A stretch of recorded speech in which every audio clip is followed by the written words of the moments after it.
There we go. All right. So on Tuesday, we covered a little bit on maps and charts and things of that nature over here on our Codactually. All right, so I clicked on the Google chart examples is what we had gone through. This will be a kind of the beginnings of your chart of your next project that we're doing in this class. Y'all have already done the quiz calculator project. That was the first thing we did. The next thing that we're going to be working on now is you're going to have to put two charts on a web page. So whether it's a Google map or a line chart and a bar chart or a comparative chart like this one, basically you're going to take two charts on one page. It doesn't have to be built in Bootstrap or anything like that. And you have to find your own data to put into the charts, okay? So we're gonna get started with that on this Now You Try portion of the Google Charts page of Codactually. Now You Try. You can see the code on the right, and I'll go ahead and copy it. And this is really what we're gonna use as your template for your charts. Of course, you're going to find your own drop down. So this, in this case, is comparing Austin and Boulder. It's got the data here, and then it's going to assign everything down here. But you're going to obviously work in your own data. So we're going to start with that next week, where once we get some charts working, next week it'll be up to you to integrate your own data within these two charts. So we'll just get this first one working. I'm going to go ahead and save this and just call it line.html.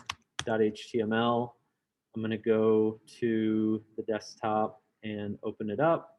And right now it does not work because we need to do some more things to the code so that it does work. But like I said last time, we have the form, right? We've got a drop-down selection allowing the user to choose Austin and Boulder. And then here on line 21, it is the line chart. That's where it's going to inject the line chart into, is this, this area. So right now it's blank, but that's where the chart will go. And then we got our JavaScript, the code that allows the Google charts to load, so that when the site loads, something is shown. And then here we've got our draw chart function. Now, the first thing that we have in the function is that it's going to go up to our drop down, and it's going to figure out which choice they made. Okay, it's going to be on select or on change. Okay, so when their choice changes, there's no submit button. It's not on submit, it's on change. When their choice changes, it's going to apply either Austin, the value Austin, or the value Boulder to this new variable called selection. So that's going to be their selection. Then we've got our info here with both the Austin data for each year and then the Boulder data for each year. And then, sorry, I wanted the chat to be open. Then we've got our for loop that's going to go through and assign these values based on what the user selected. So it says create the if statement to read the JSON. So that's this, read this, and have it put the appropriate cities data into the chart, okay, based on the dropdown. All right, so it's asking us to create an if statement. All right, so we need if and then a condition. Okay, so what we're asking here is if what they selected matches any portion of this data, then assign some variables. All right, so how do we figure out what they selected? What is the variable name for their selection?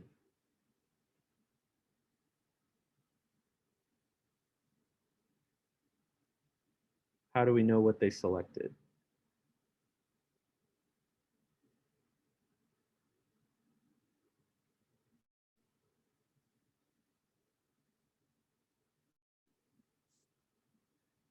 And I don't know if anyone said anything because I don't know if my audio is working, but selection is the variable that's holding their answer right now, right? So we want that. So if selection equals, now what they selected up there is either going to be the word Austin or the word Boulder, right? Based on what they chose. So right now in this moment, selection is either Austin or Boulder. So now what we need to do is say if selection ever equals the info city, Austin, or the info city here, Boulder. All right, so we know we need to go into the info array or object. And because we're using I to be our counter, either I will be 0 or 1 because it's only going through this twice, right? Our little loop is going to start at 0, I is 0. And so the first time it goes through the loop, I is 0. So it's going to say info 0, right? So instead of, you want to put I here so that we don't know, how it's, that I is going to change every time. Info I dot city. Okay, so what we said here was their selection, which is Austin or Boulder, if it ever equals info I dot city. Now the dot city is the key value for any of these. We're really trying to match, we don't want to match these numbers, we're trying to match the city, right? So if their selection matches info 0 city, then assign the 0 index, the first one, assign all these numbers. If info 1 dot city, which is this one, 0 and 1, then assign these numbers. So now that we've got that, we can say if selection equals info I dot city, then we can create these new curly brackets and start assigning some variables. Now the variables we want to assign are actually given to us down here in the table. They want us to use y1, y2, y3, y4. We could change those if we wanted to, but we can just kind of use those because they're already set up for it.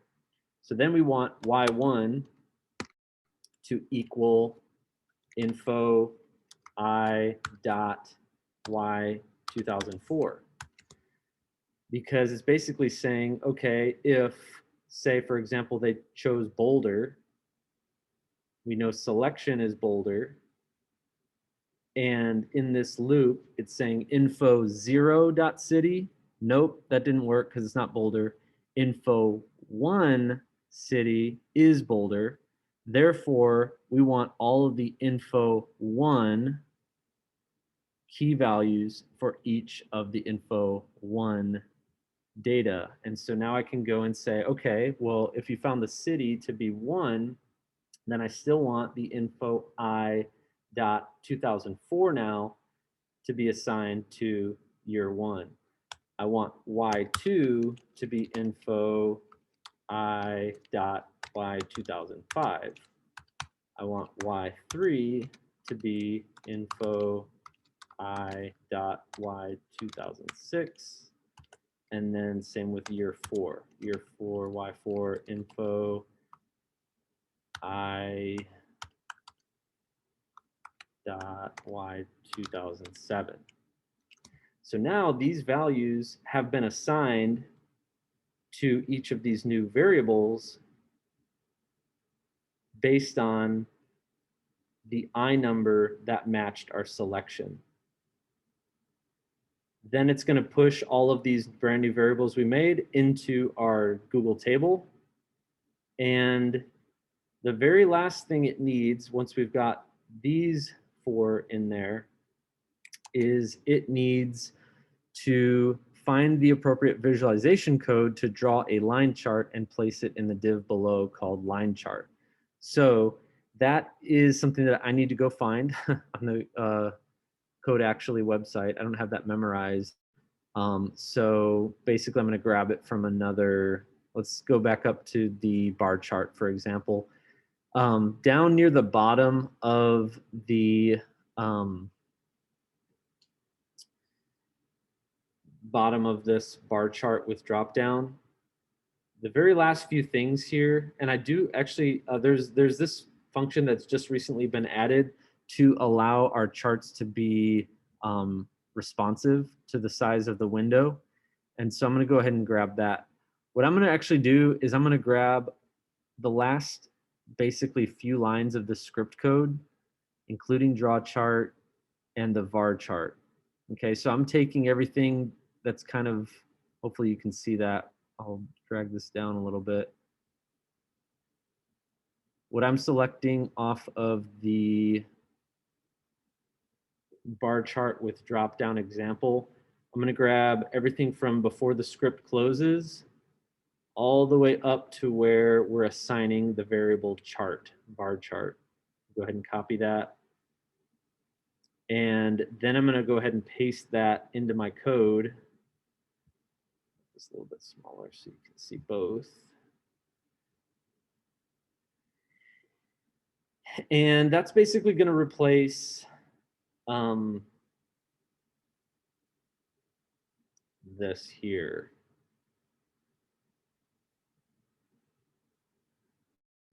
Yep, I'm going to go ahead and paste that in there.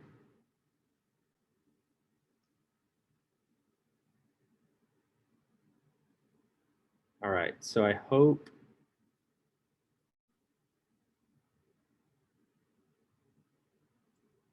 oh, sorry, they already had it in this.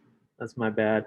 They already had the chart responsive content in here. I didn't I just undid that. Let me, really all it needs is this, the var chart. So sorry about that. All that we need is this var chart. I didn't realize they had it all in there. I was trying to do too much. So right where it says var chart, we're trying to create a new variable called chart, and that goes above the chart.draw where it's actually going to draw the chart. So that's what I'm going to paste there. Var chart equals new Google visualization. Now we could do a bar chart or we could do a line chart. I'll do a line chart because this is going through years, year 1, year 2, year 3, year 4. So I can change that to being a line chart, bar chart, column chart, but in this case, again, we'll make it be the line chart. And also where it's going to push it is this thing called div chart. Now I've got to go make sure that that is what the div ID is called. So I'm going to go back up here to make sure it's actually called line chart. Okay, so it's going to go into this div ID line chart. So I'm going to change that as well. Instead of div chart, it's going to be line underscore chart.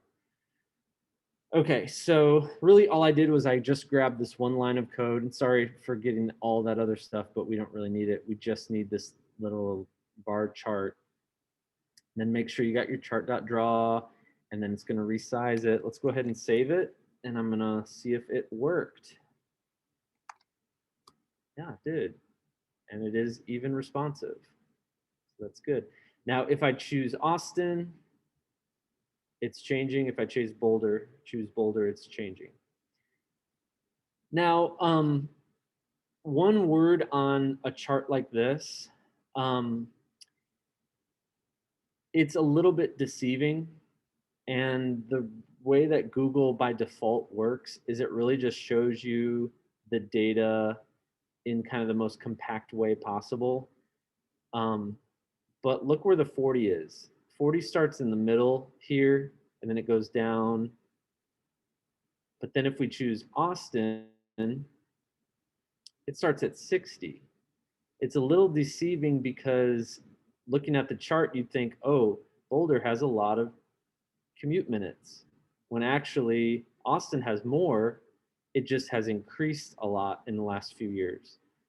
So we can go into Google Charts and change the legend. You can change colors. You can change where it starts at. So it starts at 0, and it's consistent between these two charts. Because here we're going 30 to 60. Here we're going 60 to 90. Okay, so and I don't know offhand what the code is to do that, but I know all we'd have to do is, I think it'd be here in the options, um, var options. I think there's another option that we could put in there where it says we could add a title, we could add a legend, and then we could probably add a starting and finishing point, or like a range, I think is what it's called. I'm not going to do that right now, but that's something that you can just Google and find out.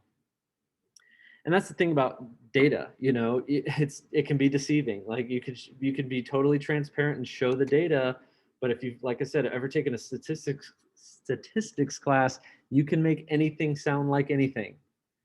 Okay, so it's kind of like the Trump rallies where, like, you know, he was talking about everybody that came to his rally, but like he just showed certain angles of it. You know, he wasn't lying, you know, but compared to Obama years before, it was much more sparse. So I'm not trying to get political, but I'm just trying to say that he really skewed that one way, and you can definitely do that with data as well, if you just show parts of it.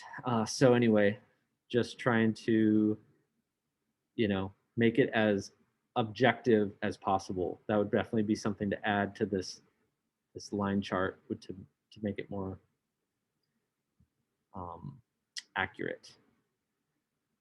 So I hope that worked for you, where you're able to add a line chart, because the next part here is to add multiple charts on a page. And that's really where we're trying to get, is where we're trying to add two different charts on one page. What instead, I mean, this is actually doing a map, and I think there's really nothing to add to this. Let me go ahead and just copy this using multiple charts on a page. I'm going to do a new file and just call it multiple, and open that up here. And you can see there's two charts, one that has a pie chart, and it works totally independently of the one that has the bar chart down here. Okay, so these are working totally independently. It's already done for you, but I want to kind of talk through what went on to make that happen, because it's a little bit confusing if you haven't done it before. Now, in our single line chart, when we go to the top, we've got our JavaScript script loader. Now we don't have to load that twice, because once you load it once, it's using the same JavaScript code. That's not doubled, right? But what is doubled is this code that says Google Charts set on load callback. Okay, so we're calling up a function called draw chart to do our first chart, but we also need to onload, upload the draw chart to starting place as well. So if we were going to make our line chart into two charts, we actually have to take this line of code and copy it and paste it and call it draw chart 2. Okay, that's basically what they did for the multiple. Now this whole function from line 29 all the way down to where the function ends, all of this, basically the rest of the code, this is all our chart, right? This is everything that makes our chart work. Now to double this, all I would have to do is copy it, press enter a couple times, and then paste it. But the problem now is that I've got two draw charts. Okay, here's function draw chart, and then we got another one called function draw chart. And that's exactly what we did here, is we had to call it draw chart 2, much like when we started adding some more items in our radio button series. So it doesn't get confused on which function you're talking about, we have to rename this function down here draw chart 2. Okay, so we have our two different functions now, and it's not going to work yet because down here in our HTML code, not down there, but up here in our HTML code, we are displaying only one form right now, right? We want two different forms. We want them when they choose one form to um, display one form, and then when they choose the other form, they can display the other one. So I can take this code, this whole form, I'll make one form above draw chart, and then I'm going to copy this and make another form above draw chart 2. Okay, so that would be right.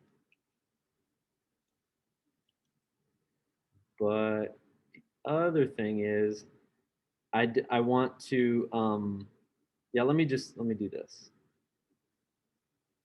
Let me, um, so when they make a choice, yeah. Okay, so when they make a choice here, their draw chart is going to go into this section, and then when they make the choice, the next choice, it's going to go into this section. Okay, so now we have two different drop downs. But like we've done before, this can be called form 2 now. This will be drawing chart 2, draw chart 2. We also have to make sure that it doesn't get confused on which drop down is being used. So we do have to change this to drop down 2 as well. Otherwise, on change, we'll get very confused which the drop down is it applying to. And then instead of pushing it into line chart, we want to push this into line chart 2. Okay, so these, I mean, this secondary graph that we're making is going to have to pop into its own little div. And we also have to make a different type of selection in a different form. Therefore, we have to have a draw chart 2, drop down 2, line chart 2. So knowing that, we have to go back down to our draw chart 2 and change anything that would get confused, right? So instead of the drop down for draw chart 2, this has to be the drop down 2. Instead of line chart, it's going to go to line chart 2 now. I think that's all that I need to change on the JavaScript side. All right, so that's exactly what's happening in this example of multiple. You've got the whole first function. You got the whole second function. Okay. Then in the HTML spot, they've got form 1 that's putting a pie chart, and it's going to draw chart, the regular draw chart. Then you've got form 2, which goes to draw chart 2. It's pulling from the drop down 2. And then instead of line or pie chart, they just, instead of doing line chart 2, line chart regular, they change this to just div chart. So like you can see here, it needs unique IDs for the form and the drop down, right? For the drop down and for the form. So those need to be unique. So now let's see if my line chart worked. You should be independently able to work these, and it should still work. Now, if I wanted to make one of these a bar chart, I can go into my draw chart 2. And instead of going to a line chart, let's make this one a bar chart, just so we can have some, yeah, so it can look a little bit different. So 2 charts working on a page. This is basically your next project. So if you were able to get 2 charts working on a page, or even if you were able to copy this code and get these 2 charts, really there's nothing you had to do to that one working on a page. It's going to be up to you to find your own data to integrate within 2 charts on a page, whether it's a pie chart or a bar chart or line chart. The only thing I ask is that you don't use the same type of chart for both data pieces. So like if you made one line chart for, um, COVID deaths, and then another line chart for COVID, um, people who have caught COVID at all. So you might as well have just put both of those on the same graph, right? Or decide what you're toggling between. So technically you've got to think kind of backwards on this a little bit, and like, what do you want the user to choose? And then what do you want it to display based on their choices? Okay. So it could be, I don't know, you could pick like, I don't know, different, maybe these could be years, right? And then you could say number of, um,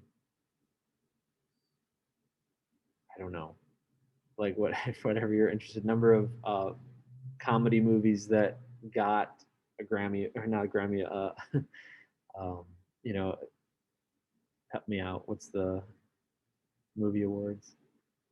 Should know. Emmys? Yes, Emmys. Yeah, or like, you'll have to think kind of backwards on what you would want them to choose based on what is displayed and how that looks in an actual map or graph. Now you might want to use a pie chart. Like I said, with pie charts, always think of something that's like parts of a whole. So an entire 24 hours or an entire weekly activities, that could be parts of a whole, because one week is a part of a whole, or like things that you do during a week could be parts of a whole. Um, but the top 5 movies of each year would not, I mean, they're just the top 5.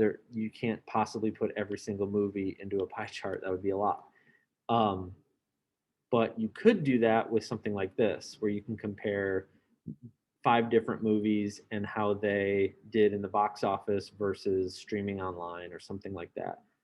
Or if there's data that you find about music, you could say, one drop down could be Spotify, the next could be Apple Music, and you could do how much different artists make on each platform, or how many streams each artist got on those platforms, or something like that.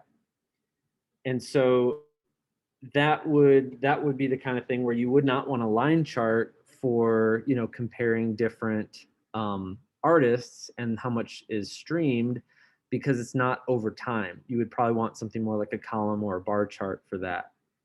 um, but if you did something that was over time, then over years, over months, or whatever, then you probably would want to do a timeline, a line chart. And like I said, each chart, it's important to think about your data and how you're presenting it. And that's what what I want you to do this weekend, or with your Slack post, is start doing some research on maybe your final project idea. Because what you do, one of the requirements for the final project is that you have a toggling chart just like this. So if you find data that you want to use and you integrate it within this assignment, you can always repurpose that for your final project as well. It could be the start of your final project. Okay. So it doesn't have to be, but you might want to do that. So let's just get some more practice here with this, another exercise. Now this has housing info. And this is actually some JSON that is from the Austin housing data by zip code, showing that different people from different walks of life either rent or own their homes. So you can see here that what we can find out, it's got data on the median income of all these different zip codes of Austin. the median home value for all these different zip codes in Austin. And then it's got in the service industry, how many of them own their houses. In the service industry, how many of them rent their houses. Artists, people who would identify as artists, how many of them own their houses versus rent. And then people in tech, how many of them own versus rent their houses. So that is just a bunch of zip codes from Austin. I'm going to go ahead and copy this, and I'm going to integrate it into my line chart that I've already got here working. And so basically up here, instead of info, I'm going to paste in the housing info. Okay, so it's a lot. Now, I'm not going to go back and rename all of my info dot to housing info dot. So I'm just going to go ahead and delete housing off of this because I'm just going to name it the same thing as I had before because it worked, obviously. But the data is different, right? I've added a bunch of different, many more lines here.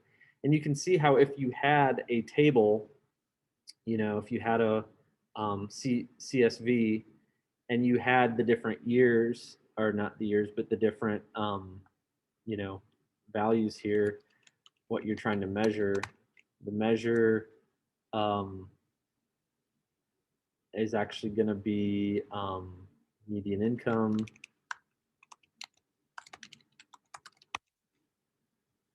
And, or you can just see how this would look, median home value, and, you know, how this might look in a spreadsheet would be like for, in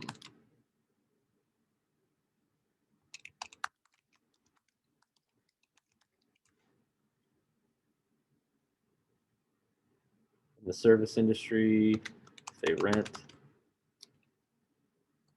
or the service industry, say own.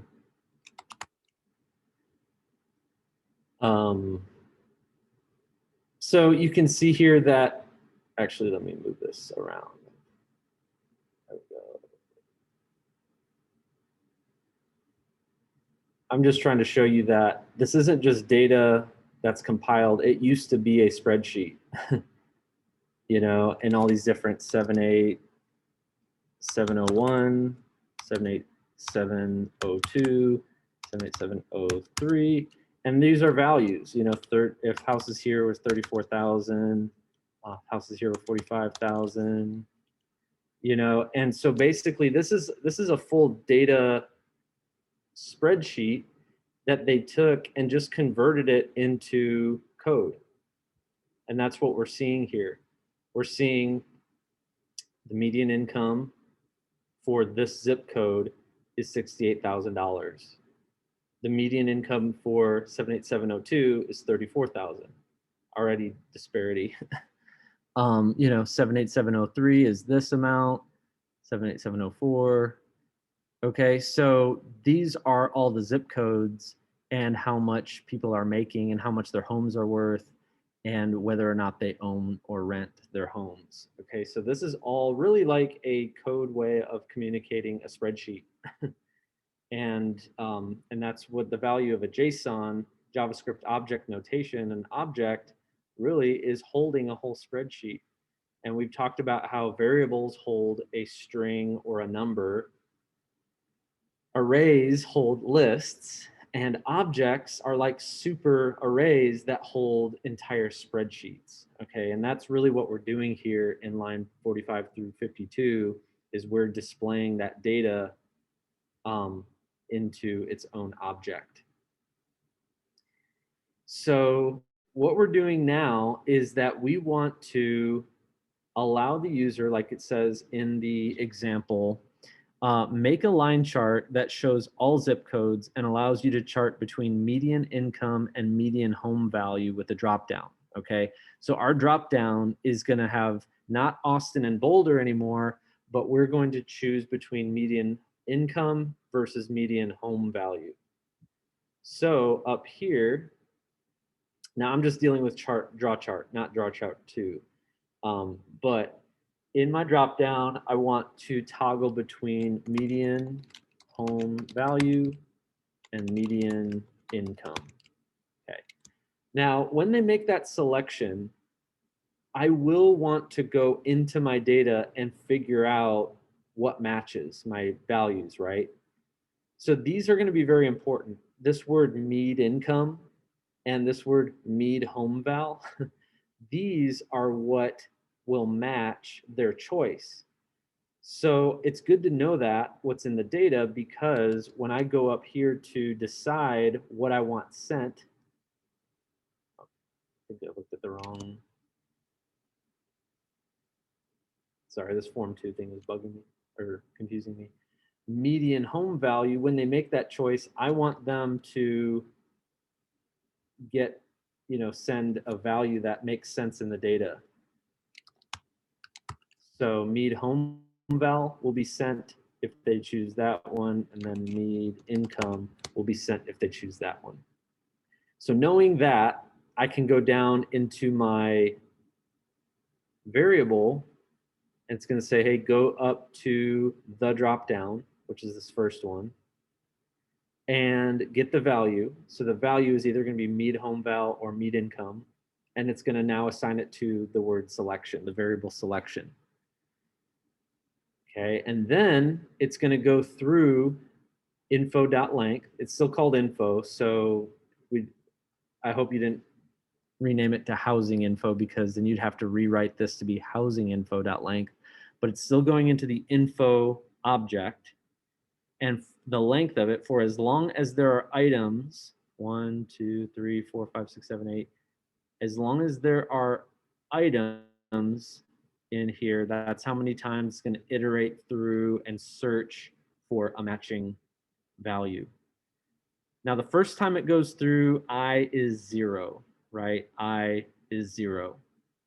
So what it's going to say is, if selection, which is either med home val or med income, right? Because that's the value that was chosen from the dropdown. That's the value that was assigned to the word selection. So if selection equals info I dot city, it's not city anymore. We're not, now these are, all these key values have changed. So what is it now instead of city?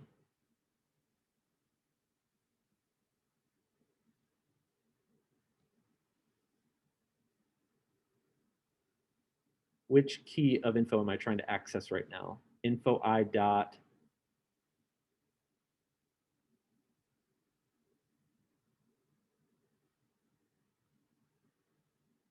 Any guesses?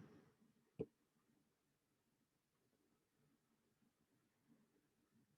trying to match either med income or med home val. All right, I'm trying to search this data to see which of these it matches. So how would I find out which key value to access to get that? It's not dot city anymore. It's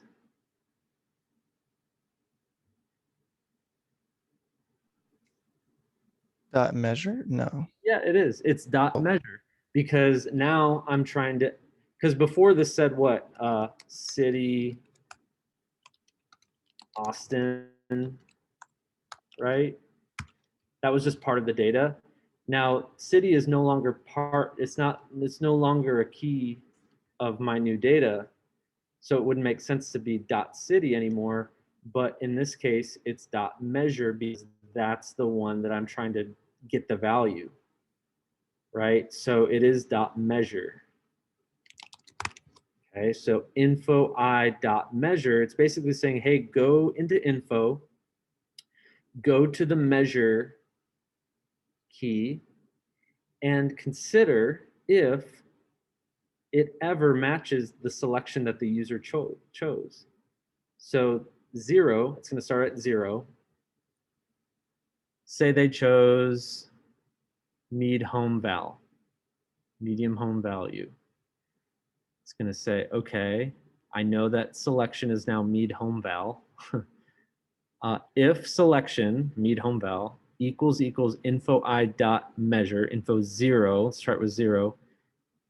Is this Mead home val? No. It's going to go to I equals 1 because this is I equals 0. Now it's going to go to I1. Does info 1 dot measure equal Mead home val? Yes, it does. So now that it found that match, it can go through and start assigning all these different zip codes. Now, instead of year 1, year 2, year 3, year 4, that doesn't make sense for us to make those our variables now. So I'm going to call it Z78701 for zip code 78701. If you remember the very first day we talked about variables, you cannot assign a variable that starts with a number. So that's why we have to have a Z there for zip code. So Z78701, assign that variable to info I dot, what will that be? So if we've already matched info I dot measure, how am I going to get to the 78701 value here? How am I going to assign that to our new variable? It's going to be info I dot what?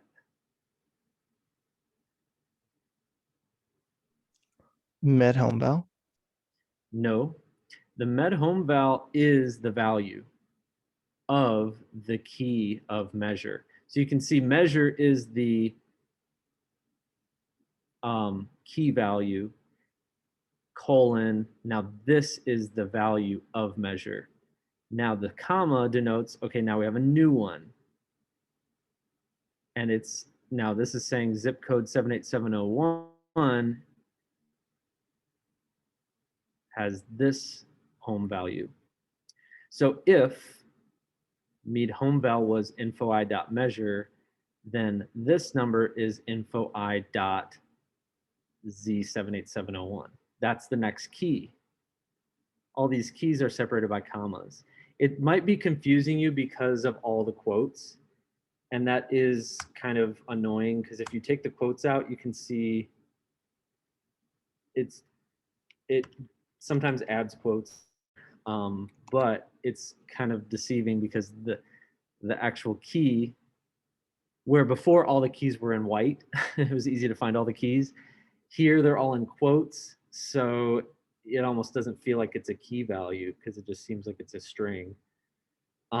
So the answer is going to be Z78701. So, and we're going to have to do this over and over again. What I might do instead of this, it's just kind of a lot to write. I'll just go Z1, Z2, zip code 1, zip code 2, zip code 3, zip code 4. And now I need to assign each of these zip codes their corresponding values here. 78701, Z78702 is the next one. The next one is 78703, Z78703. The next one is Z78704. Copy that.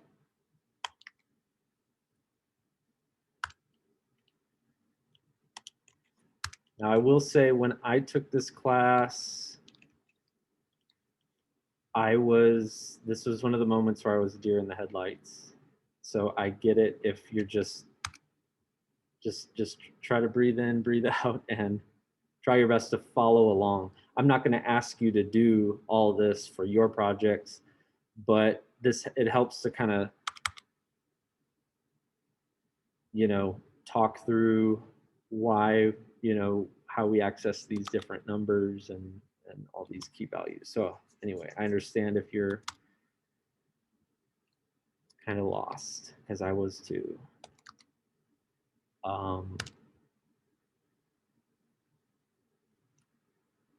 Okay. So in theory, what's happening is we're trying to first we're trying to figure out, what did the user choose, right? What do we want them to find? We want them to either choose the median home value or the median income. Once they've made that choice, we are going to go find the corresponding information in our big data table here. And so once we've figured out if their selection equals info I dot measure, then we can go through and use that same I number. So if it was like, oh, it found out that I0 was not a match, but I1 is a match, this is a match.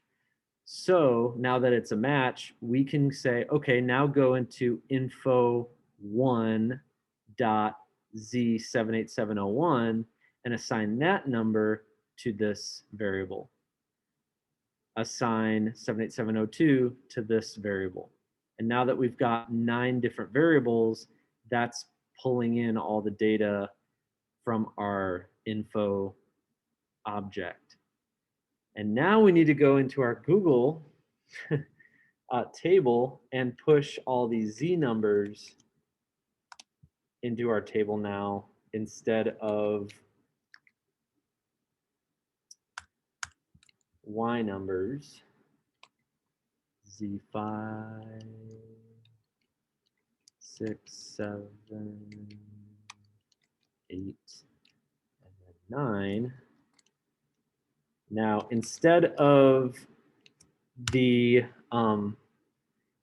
being element and minutes, these are actually going to be zip codes and dollars, right? These are the median home values are all going to be in dollars, and the median income is all going to be in dollars as well. Now, the zip codes are going to be 78701, 78702, 7703, 7704,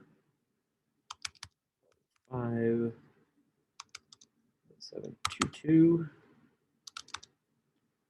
1, 6, 5, 1. So now that we've got this set up, the title now will be median home values versus income. And it's still going to push it to a line chart, and we'll see if it worked.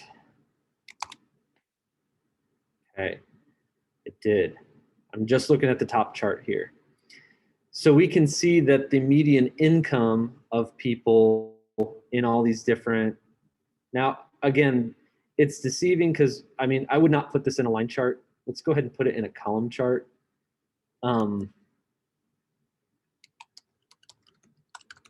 Because it's not over time. It makes less sense. But we can see that median income of all these different zip codes, you could see in a moment that, okay, 78705 is very low income. Let's see how their home values are. But they're very decently comparable to the zip codes around it. So, you know, that just goes to show you that low income, even in Austin, have very high home values. Now, the first few zip codes, 78701 through 5, are like all the downtown. I think this is the east side. You can see the home values a little bit less, but the income, you know, it's interesting data. And so I know that was a lot. I know there's a lot going on here with all this code, but you, for your final project, will, you know, need to get some data that might come from a spreadsheet, and you know, it might be something that you have a decent sized data set. All right, so the next thing it says here is, so we made a line chart that shows all zip codes and allows you to chart between them. Then it says make a column chart that shows all zip codes and let you see what percentage of units can be owned by each of the groups. So we're gonna have a drop down that's got service, artists, and tech, not just one, but multiple. So I'll go here now. Let's go ahead and work. Now I've been working in the drop down, right? Let's go to the drop down 2 and start working in there. So we got 3: service, industry, the artist, industry, and then we have a third here, the tech industry. Now, just like before, we want to be cognizant of what's happening in the data because that's what we're trying to access when we make a selection. In this case, we're trying to either access own service, own artist, rent artist, or own tech or rent tech. These are the values we're trying to access to give us the zip code information. So this is saying what percentage of units can be owned by each of the groups. So we want own artist, own tech, own service. We're focusing on the own. So that's what I'm going to write in here. Own service, own artist, and own tech. Okay, so that's how I would set up my drop down. And whenever you're trying to set up a drop down, you need to make sure that it matches the data that we're working with.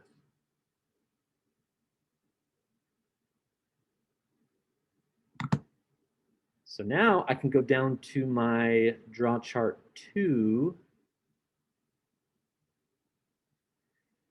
And as you can see, the info is still the old info from our city, Boulders versus Austin. So I'm going to go ahead and change that, make sure that I get my new data in there, paste that in. And instead of housing info, I'm just going to rename it to just info again because I don't want to have to rewrite a bunch of things.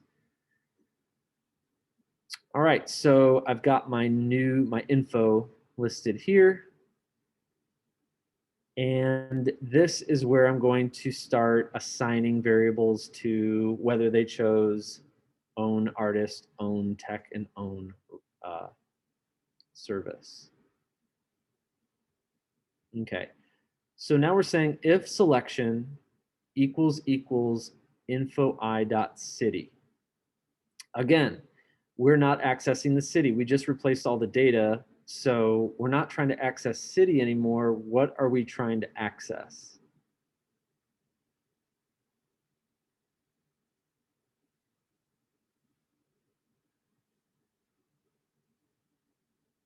So when they made the choice up here, own service, own artist, or own tech, in our data, what is the key that those exist in? Own artist.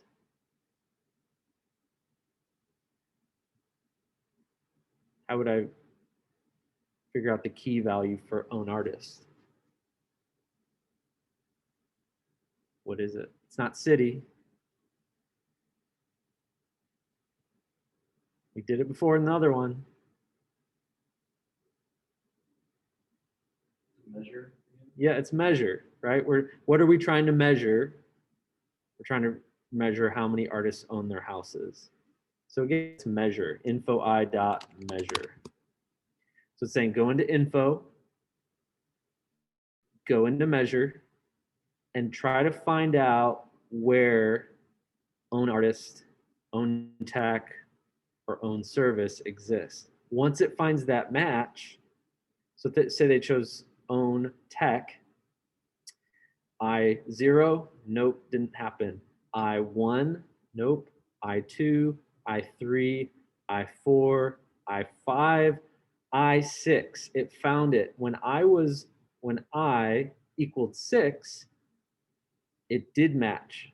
If selection matches info 6 dot measure, great, it found a match.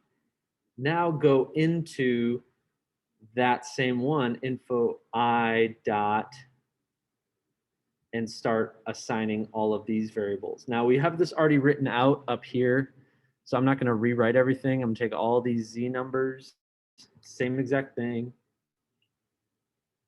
and paste it here.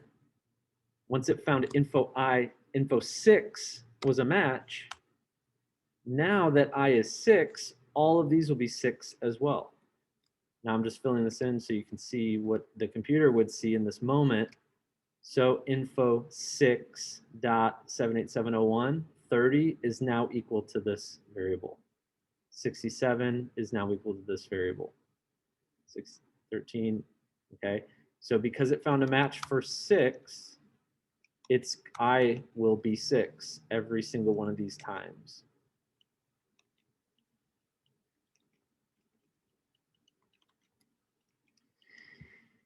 And then it's going to push those into my table, which I'm going to go ahead and do the same thing. I don't want to have to rewrite all of this, everything from zip codes down to money. There we go. And then this is comparing who owns their houses between between the service industry, artists, and tech. And and we'll do I'll just leave it as a bar chart. Why not? Let's see if this worked. Okay, does it make sense now? That's something we have to figure out. Does it make sense that the service industry in the probably most expensive zip code of Austin, if you're in the service industry, you know, you may work at where Wendy's or something. Would it make sense that you would own your house? No. So very few people in the service industry own their houses. 7870, now it's missing some because the height of this div is too short. I'm actually going to go up into my, this is line chart 2. I'm going to go into my style code and make my line chart 2, I'm going to give it a height of 500 just so that I can see more of this. So, right, now if you live in 78741, that's pretty far north of downtown, it makes sense that they would own their houses. If we go to artists, okay, more artists, there's one person, one artist in downtown Austin that owns their house. Might be Willie Nelson. And then the tech industry, look how many people in the tech industry own their houses in Austin, in all the zip codes of Austin. Okay, so definitely some disparity there between 3 different types of jobs. And that's kind of what we're doing here with this one is, you know, we made a line chart, we made a column chart, and then we got another one that says make a column chart that shows all zip codes and allows you to see what percentage of units can be rented by each of the groups. Rented now, okay? So we're trying to figure out, you know, how they can rent their homes. And we'll go ahead and do that next week. I think we've covered a lot. We've really done a lot. Hopefully I didn't make your mind explode too much. This is really, it's like, you know, shiatsu massage. It hurts and it just like, you got to get pounded out.